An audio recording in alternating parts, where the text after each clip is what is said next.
Today we're going to react to Dylan McKnight, who just made a video about 2 weeks ago where he opened up about lust. Now, I've watched a few parts of it and I can tell you guys that this is something that is very emotional. And I just want to say I highly respect him for being open and vulnerable about something like this, because this is not easy to do at all. And many other men struggle with the same exact thing. So in this video, I'm going to give insights into practical steps that Dylan can take and that you can take as well, so that anyone that is watching the video knows how to move on from porn, masturbation, hookers, lust, and really just keep it out of your life for good. Anyways, let's watch the video right now. This is not my normal video. I don't normally just sit down and talk to the camera, just talk to you guys.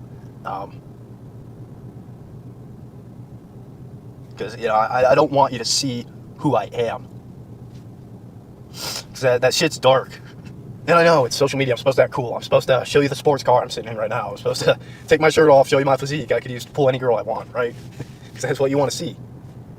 And what you don't want to hear is that I'm 25. I have a crippling porn addiction. I've spent probably $20,000 on pornography. I have no sex lives because I have erectile dysfunction whenever I try to get with a girl.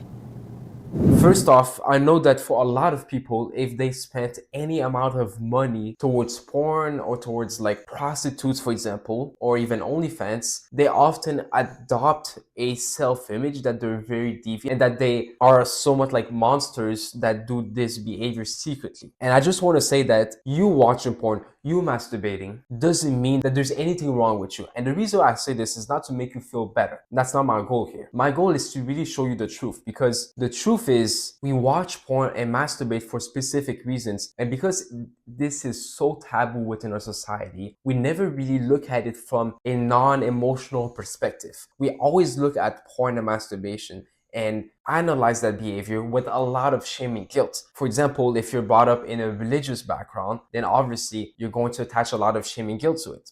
But even in general, in this culture nowadays, especially if you're in the field like Dylan is in, for example, like self-improvement, fitness, business, it is also a behavior that is mixed with a lot of shame and guilt. And so an important first step that you guys can take and that Dylan can take right now, if he's watching this video, is put the shame and guilt aside. I know it sounds very useless. Maybe you even use shame and guilt as motivation to stop this behavior. But let me tell you, shame and guilt is really holding you back, because it destroys your ability to analyze properly any behavior so that you can even make a change on a conscious or subconscious level.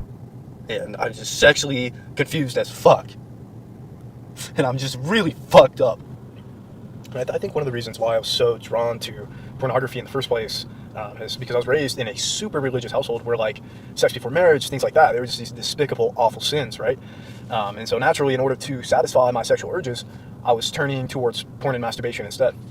Now, you made an interesting point here, right? It was brought up in a religious background. And obviously, being brought up in a religious background can be a blessing if you're a man of faith, right? But on the other side, the only problem, and this is not blaming religion as I am religious myself, but the only problem oftentimes with parents in such household is that instead of like trying to understand what do their children's want, they often just completely tell them, just suppress that, just don't do that, right? Just don't have casual sex, just don't watch porn, just don't masturbate, just don't do drugs. And even though we know objectively abstaining from those things is obviously the right path, but the thing is, for example, if you have a desire and you have strong reasons why, for example, for Dylan back then, maybe it was him being like very curious about sex and he really wanted to have sex and really just have that sexual experience. And let's say you have that desire, and then the authorities around you, aka your parents, for example, tell you, no, don't do that, no, don't do this. Well, he's just going to like end up finding a way to satisfy that or to experience whatever he desires. But at the same time, this event that happened when he was young, it doesn't mean that it will be a long-term reason for him consuming porn. There's oftentimes deeper reasons for a porn consumer to consume a lot of porn. I'm not a neuroscientist or anything like that. But you just think about starting any behavior at such an impressionable age and then continuing that behavior for 10 years. Let me tell you, Dylan, something right now. You started at the age of 15, right? Which is relatively a young age. And I talk to countless men, right, on a daily basis. And some of them start at the age of 5 because of sexual abuse. Some of them start at the age of 8. Some of them start at the age of 12. Some of them start at the age of 15. Some of them start at the age of 20, right? Some of them are in their 50s, 60s and still watch porn and masturbate. Now, my point with this is some of them decided to leave porn behind and masturbation behind and managed to do so. Obviously, others just kept on doing it. And I just don't want you to really just fall into this limiting belief per se of, oh, I've done this for so long, it's going to be either so hard for me to stop or it's going to be nearly impossible. Because this kind of like creates this belief in your mind that you can't really do much about it. So you're not even probably going to try to do much about it in the first place.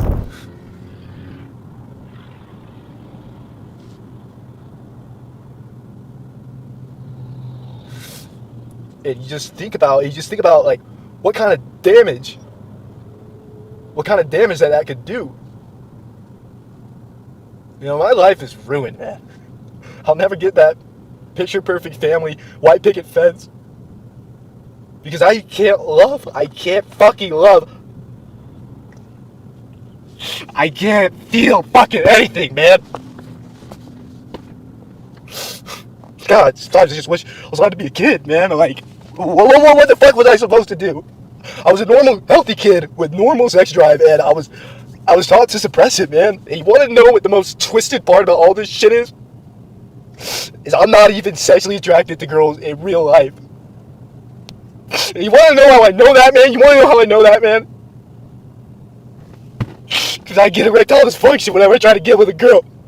I know this is very emotional, right?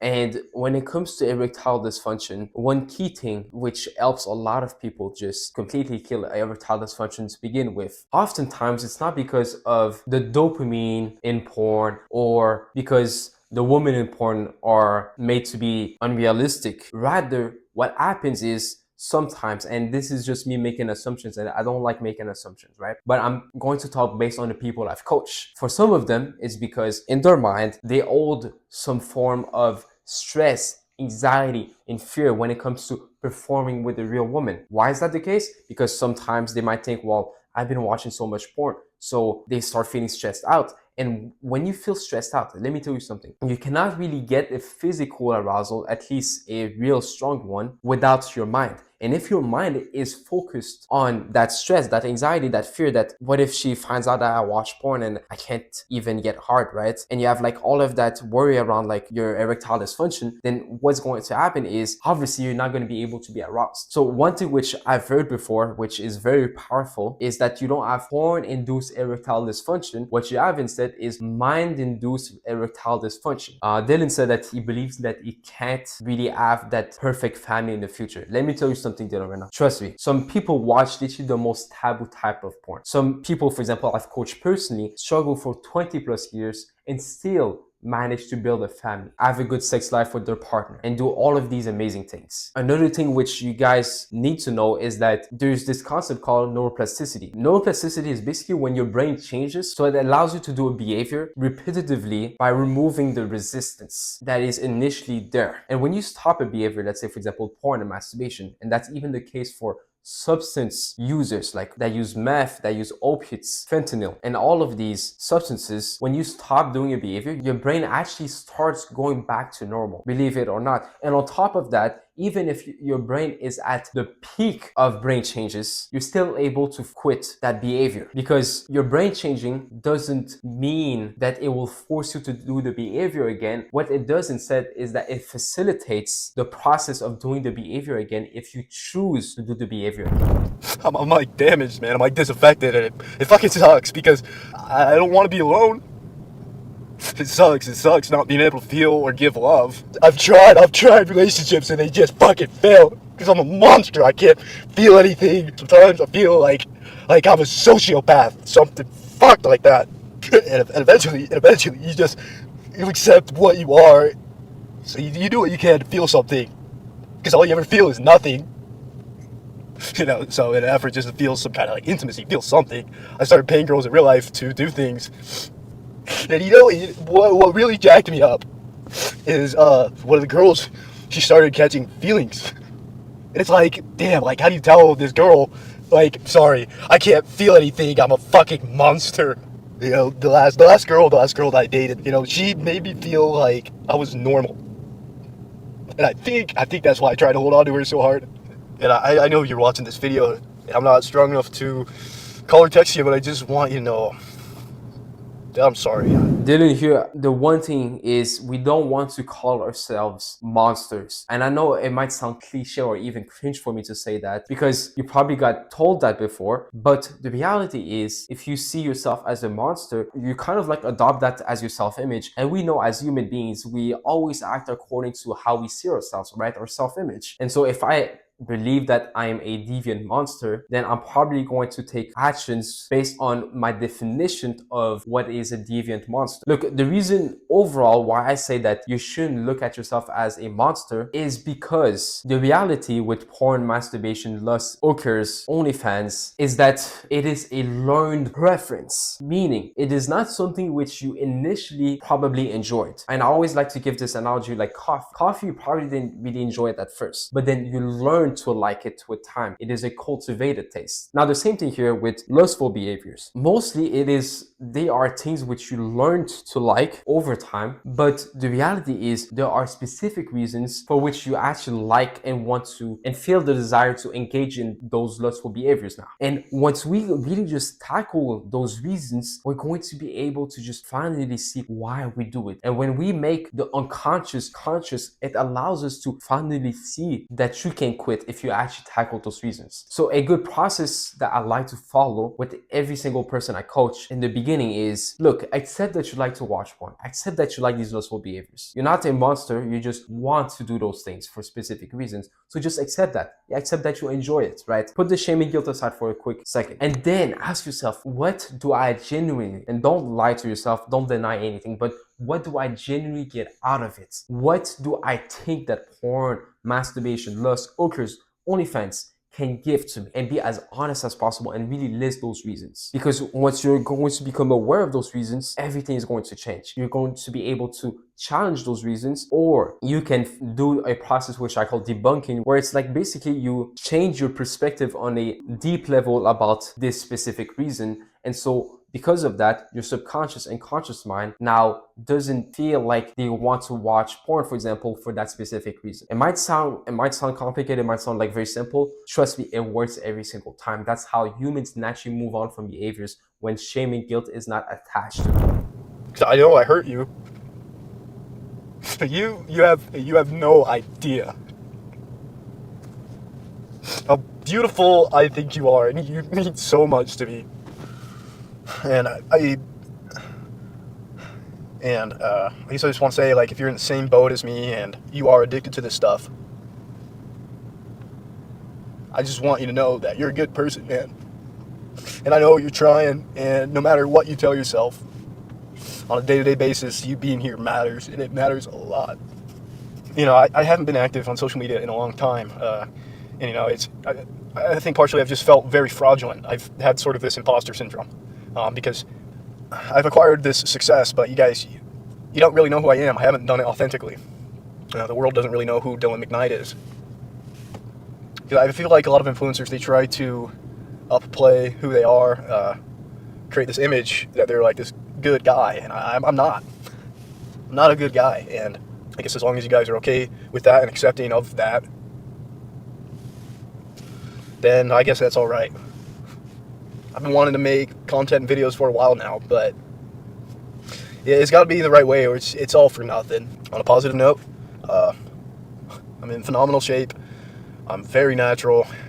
Currently 5'11", 165 pounds.